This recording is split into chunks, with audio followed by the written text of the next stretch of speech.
Kwa neema nyingi sisi watumishi wako ambao wameridhika kutuita ili tutekeleze shughuli muhimu za jamhuri hii yetu. Twakuomba ututeremshie baraka zako sisi tuliokutanika hapa, na utujalie tuyatende na kufikiria mambo yote yatakayofikisha mbele yetu kwa njia ya haki na uaminifu, ili utukufu na sifa zako ziendelezwe, na ili kustawisha amani, ufanisi na heri ya nchi hii yetu na wale ambao haja zao umezikabidhi mikononi mwetu. Amen.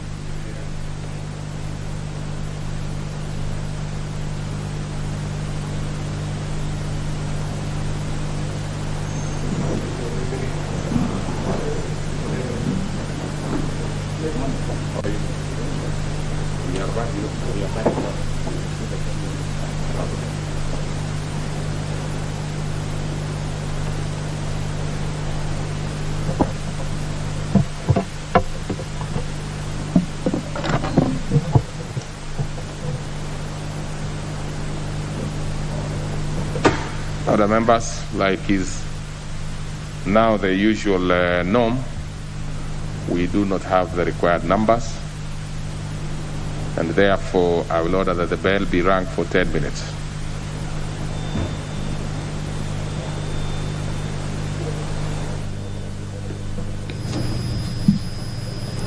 Deputy Speaker of the National Assembly, Honorable Moses Cheboy, has just ordered that the quorum bell be rung for 10 minutes to allow members get into the chambers for the House to attain its requisite quorum for the business of the House to start at the commencement of the House business. According to standing orders, members need to achieve the requisite number. For this particular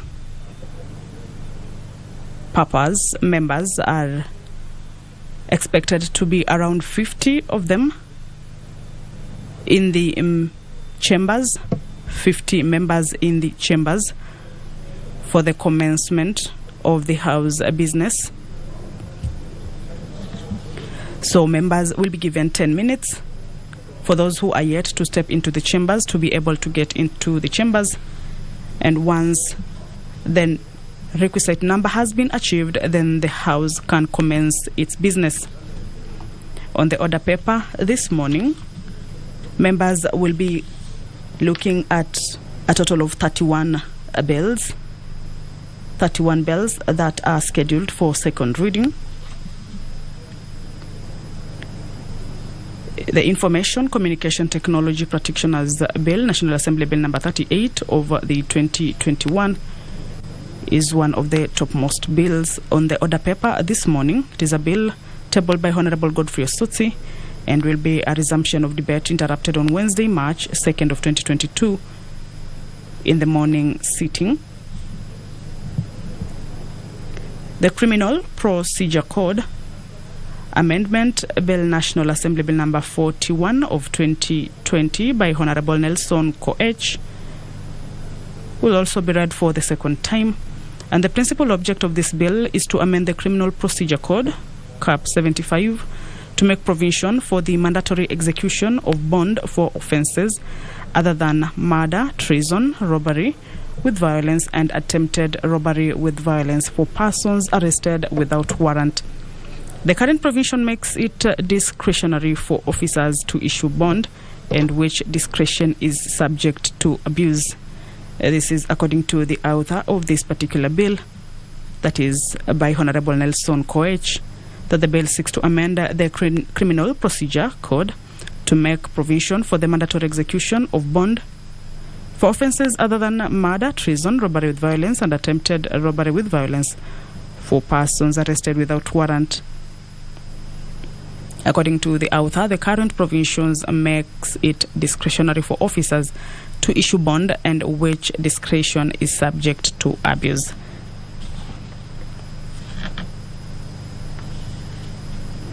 Members are slowly trickling in. Pursuant to the provisions of Standing Order 42A, subsection 5, a number of members will be asking questions to various agencies and institutions of the government that will be replied before specified committees. This morning, the member for Matuga, Honorable Kasim Tandaza, will be asking Teacher Service Commission to explain the status of remittances of pension to the Pension Department with respect to late Juma Abdallah Mdigo, who served as a teacher under commission from 5th May 1983 to 1st July 2009. The member for Matuga, Kasim Tandaza, will also be seeking to get information from TSC on when will the commission remit the said dues, considering that all the necessary documents for processing of the payments were submitted in 2016 and resubmitted in January 2022. Again, he will be seeking the TSC to tell what action the commission is taking to streamline processing and remittance of retired teachers' pensions in order to stop inordinate delays in the payments of the said funds and cut down on attendant costs incurred by pensioners or their beneficiaries in pursuit of their remittances. These questions will be replied by, or rather these questions are written for reply by the Teachers Service Commission. The member for Kwale County, Honorable Zuleika Hassan, will be asking the Cabinet Secretary for Tourism and Wildlife to provide a list of all snake bites cases reported in Kinango constituency, Kwale County. Also, asking the Cabinet Secretary to state the timelines within which the family of the late Mejuma Chone, who was a resident of Kinango constituency, will be compensated for the loss of life as a result of snake bite in 2017. These questions will be replied before the Departmental Committee on Environment and Natural Resources. Currently, the quorum bell is underway. This is to allow members to get into the chambers for the commencement of the House business this morning. 50 members are expected to make the House achieve its requisite number to commence its business. And the Deputy Speaker of the National Assembly, Honorable Moses Cheboy, has ordered that the bell be rung for members who are not yet in the chambers to make their way into the chambers to allow the House pick up on its business.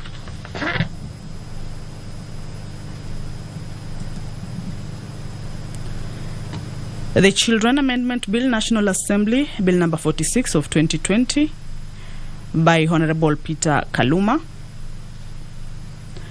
is also part of the business of the House this morning.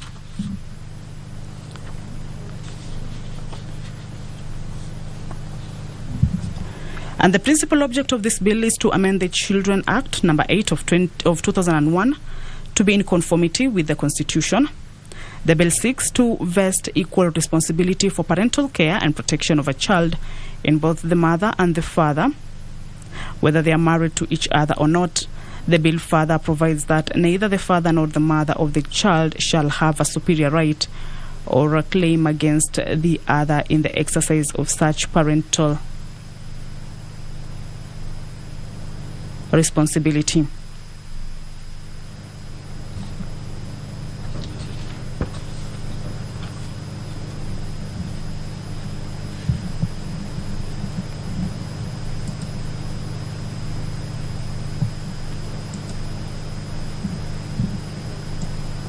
Members are slowly getting into the chambers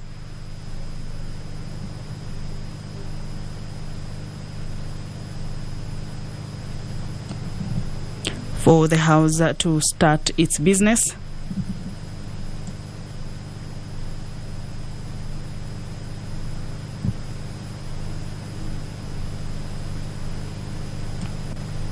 The Penal Code Amendment number 2, Bill National Assembly Bill number 47 of 2021 by Honorable David Gikaria will also be read for the second time this morning. There is also the Penal Code Amendment Bill, National Assembly Bill number 40 of 2021. This one is by Honorable Nimrod Ambai, also lined up for debate on the floor of the House this morning.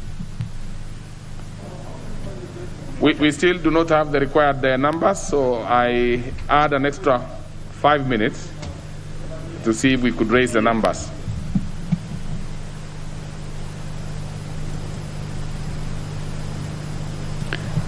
So 10 minutes has lapsed on the first quorum bell according to standing order. The bell was rung for 10 minutes. 10 minutes have lapsed, and now the Deputy Speaker, Honorable Moses Cheboy, has just ordered for the bell to be rung for another 5 minutes. This is again according to the standing orders, of course, to allow members to get into the chambers. The order paper is quite heavy this morning. There are about 31 bills. 31 bills that are set for debate this morning.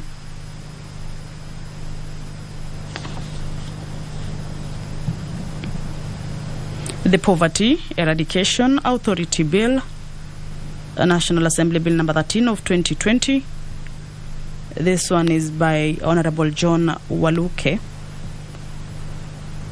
Is part of what is lined up for a debate this morning.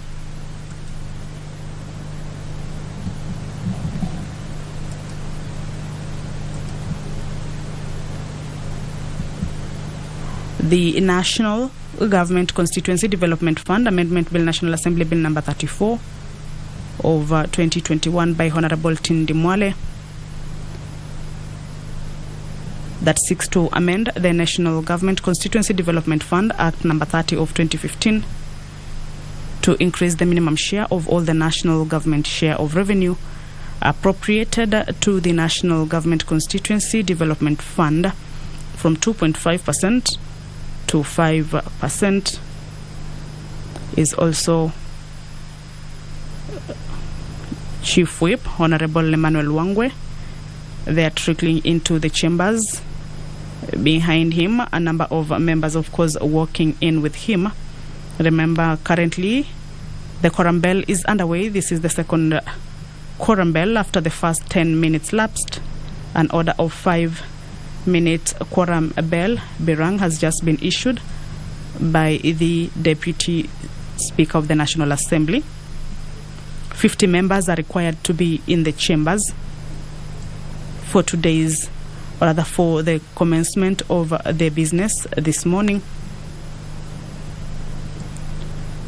This is the second round of the quorum bell currently underway, hoping that members will be in the chambers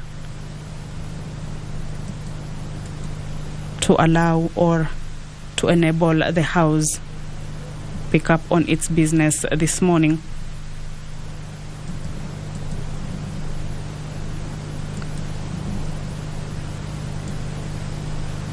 Members are getting into the chambers for the House to start its business. This is according to the standing orders.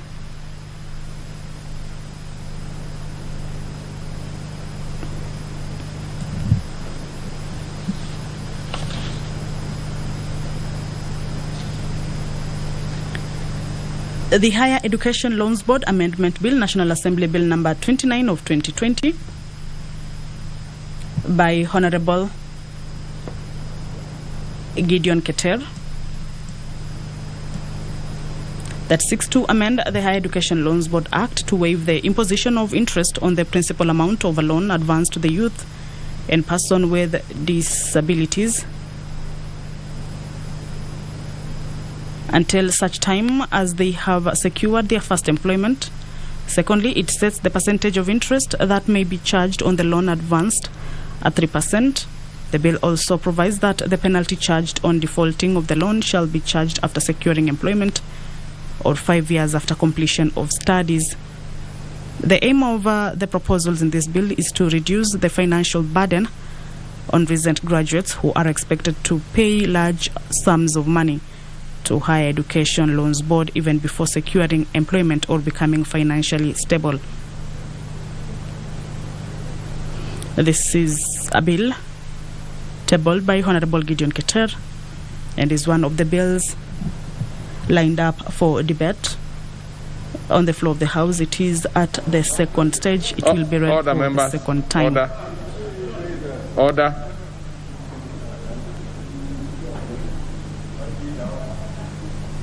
Order, members. I have given 10 minutes that we ask members from wherever they are to come to chamber.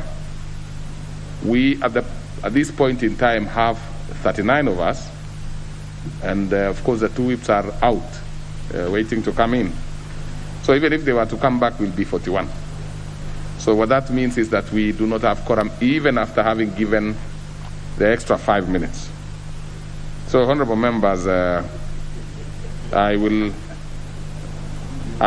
do what is necessary, because I have given the 10 minutes. If you look at your standing order number 34, I have given 10 minutes. I have given another 5 minutes, and we are now 41. So I will do what I am supposed to do. Order, members, which is at time being 9:50 a.m.